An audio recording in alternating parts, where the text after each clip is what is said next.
ایک زمانہ آنے والا ہے, اس امت پہ ایک زمانہ آنے والا ہے کہ فحشاء و منکر عام ہو جائے گا, ولا تسنا, اور نئی نئی بدکاریاں ایجاد ہوں گی. کب دیکھ رہا تھا میرا علی تمہارے معاشرے کو, ہے نا, وَيُطَفَّفُ بِالْمَكَائِلِ وَالْمَوَازِينِ, تاجر اپنی تجارت میں دیانتدار نہیں ہوگا.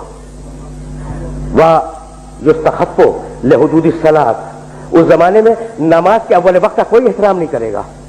ٹھیک. وَيُسْتَحَلُّ الْخَمْرُ بِالنَّبِيذِ وَالرِّشْوَةُ بِالْهَدِيَّةِ وَالْأَمَانَةُ بِالْخِيَانَةِ, لوگ مسکرات پیئیں گے یہ کہہ کر کے جائز ہے, لوگ رشوتیں لیں گے یہ کہہ کر کے ہدیہ ہے, اس میں حرج کیا ہے, لوگ خیانت کریں گے یہ کہہ کر کہ ارے یہ تو عین امانت داری ہے. وَيُحَجُّ فِيهِ لِغَيْرِ اللَّهِ, اور زمانہ آ رہا ہے کہ لوگ اللہ کے لیے حج پہ نہیں جائیں گے. الاغنیاء للنزهة, سرمایہ دار جائے گا تفریح کے لیے. والاوساط للتجارہ, متوسط لوگ جائیں گے تجارت کے لیے. والفقراء للمسنہ, اور غریب جائے گا مانگ کے کھانے کے لیے. دیکھ رہے ہو مزاج کوفے کے منبر سے میرے علی نے 1000 سال پہلے کہا, آج ہو رہا ہے یا نہیں؟ اور آواز دی میرے علی نے, اذا زیعت امت محمد المصطفیٰ الصلوات, سنو میرے بیٹے مہدی کا ظہور اس وقت ہوگا جب رسول کی امت نماز کو ضائع کر دے گی. واتبعوا الشہوات, لوگ اللہ کے اتباع نہیں کریں گے, اللہ کی پیروی نہیں کریں گے, خواہش نفس کی پیروی کریں گے. اور سنو گے, شرب القہوات, نئے نئے قہوے کے مشروب ایجاد ہو جائیں گے اور ان کا رواج ہو جائے گا معاشرے میں. اور سنو گے, واستشعروا شتم الآباء والامہات, اور لوگ بات چیت میں ماں کی اور باپ کی گالیاں دیا کریں گے. فحینئذ, علی بول رہا ہے, بس تقریر تمام ہو گئی. فحینئذ انصرت السماوات, یہ وہ زمانہ ہوگا جب آسمانوں کی طرف لوگوں کی توجہ ہوگی اور لوگ آسمانوں میں جانے لگیں گے. فیکون المطر غیظا والولد غیظا, اس زمانے میں بارشیں رک جائیں گی اور اولاد بدتمیز ہو جائے گی. فاذا کان ذلک الزمان, جب ایسا زمانہ آ جائے, فیکون السنۃ کالشہر والشہر کالاسبوع والاسبوع کالیوم. دیکھو علی کے علاوہ خدا کی قسم کوئی نہیں کہہ سکتا تھا جب ایسا زمانہ آ جائے کہ لوگ آسمانوں کی طرف جانے لگے, جب ایسا زمانہ آ جائے کہ لوگ آسمانوں کی طرف جانے لگے, تو اس زمانے میں 1 سال 1 مہینے کے برابر چھوٹا ہو جائے گا, اور مہینہ ہفتے کے برابر ہو جائے گا, اور ہفتہ دن کے برابر ہو جائے گا, اور دن گھنٹے کے برابر ہو جائے گا. کیا کثرت اشغال نے تمہارے وقتوں پر وہ پابندیاں نہیں لگا دی؟ کیا احساس نہیں ہے کہ سال کتنی جلدی آیا اور کتنی جلدی گزر گیا؟ بھائی بہت توجہ رکھنا, اس لیے کہ علی کا پیغام ہے اور اپنے سننے والوں تک پہنچانا چاہ رہا ہوں. اس کے بعد فرمانے لگے, فَإِذَا كَانَ ذَلِكَ الزَّمَانُ تُعْظَمُ الْأَهِلَّةُ, جب وہ زمانہ آ جائے تو رویت ہلال میں بڑے اختلاف ہوں گے. کوئی کہے گا پہلی کا چاند ہے, کوئی کہے گا دوسری کا چاند ہے.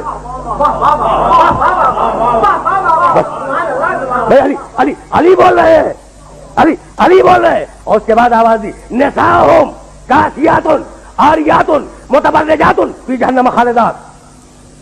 اس زمانے کی خواتین لباس میں ہوں گی مگر لباس کے بغیر ہوں گی. خدا کی قسم علی کے علاوہ کوئی نہیں کہہ سکتا تھا, علی کے علاوہ کوئی نہیں کہہ سکتا تھا. اور سنو, جاتون علی المیائر, اور اس زمانے کے مرد جب مسجدوں پہ آیا کریں گے تو تیز گھومتے ہوئے پہیے کی سواری پہ سوار ہو کے آیا کریں گے. دیکھ رہے ہو علی کی نگاہ کہاں تک دیکھ رہی ہے. اور بتاؤں, فَإِذَا كَانَ ذَلِكَ الزَّمَانُ فَإِذَا قَدُرَ بَاتَ عَلَى طُهْرٍ, اگر تم اس زمانے میں باقی رہو تو اپنی کوئی رات طہارت کے بغیر نہ گزارو. بس میرے دوستو, میری تقریر تمام ہو گئی. اگر اس زمانے میں باقی رہو تو اپنی کوئی رات طہارت کے بغیر نہ گزارو, اس لیے کہ اصبح سالما ویمسی دفینا, وہ زمانہ ایسا زمانہ ہوگا کہ صبح کو ملو گے انسان صحیح و سالم ملے گا, شام کو خبر گیری کرو گے معلوم ہوگا دفن ہو گیا, اور شام کو اس سے ملو گے صحیح و سالم ملو گے, جب صبح کو پوچھو گے معلوم ہوگا کہ وہ دفن ہو گیا. وَأَسْتُكُمْ إِنِ اتَّعَظْتُمْ. بھائی سننا, میری تقریر آخری مرحلے میں داخل ہو گئی. علی کہہ رہے ہیں میں نے نصیحت کی, اگر نصیحت کو قبول کرو, میں نے واعظ کیا, اگر بات کو قبول کرو. میں نے تمہیں مستقبل بتلا دیا. اگر مستقبل جاننا چاہو تو بھائی ہم اگلے دن کی بات نہیں بتا سکتے, اور علی 1000 سال بعد کی بات بتا رہا ہے. تو جب تم علی جیسے نہیں بن سکتے تو نبی جیسے کیسے بن جاؤ گے؟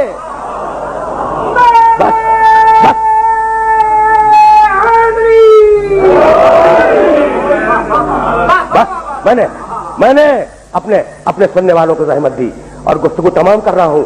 کمیل ابن زیاد نخی کا مقبرہ نجف میں موجود ہے, کوفہ اور نجف کے درمیان. یہ میرے آخری جملے ہیں اور اب میں نے اپنی تقریر ختم کی. کمیل کا مقبرہ کہاں ہے؟ نجف اور کوفے کے درمیان. محلہ کمیل اس کا نام بھی ہے. اچھا, ایک دن علی کمیل کے ساتھ گھوم رہے تھے اس علاقے میں. کہا کمیل تمہیں ایک رات کی بات بتاؤں؟ کہا امیر المومنین بتلائیں, مولا بتلائیں. کہا سنو کمیل, یہاں تم دفن ہو جاؤ گے. دیکھو میرا علی کہہ رہا ہے یہاں تم دفن ہو جاؤ گے. کہا مولا یہ جگہ تو آپ کی قبر سے بہت دور ہے. کہا مت گھبراؤ کمیل, ایک دن یہ قبر میری قبر سے نزدیک ہو جائے گی. کہا مولا یہ کیسے ممکن ہے, کیا جائے گی؟ کہا نہیں, تمہاری قبر اور میری قبر کے درمیان تبنا قصور, بڑے بڑے محلات بنیں گے, عالیشان فرش ڈالے جائیں گے, بڑے عجیب و غریب پردے ہوں گے. وفی کل بیت مرآت, اور ہر گھر میں ایک شیشہ لگا ہوا ہوگا. ینظر فیہا القریب والبعید, اور اس شیشے میں دور اور نزدیک کی چیزیں نظر آئیں گی.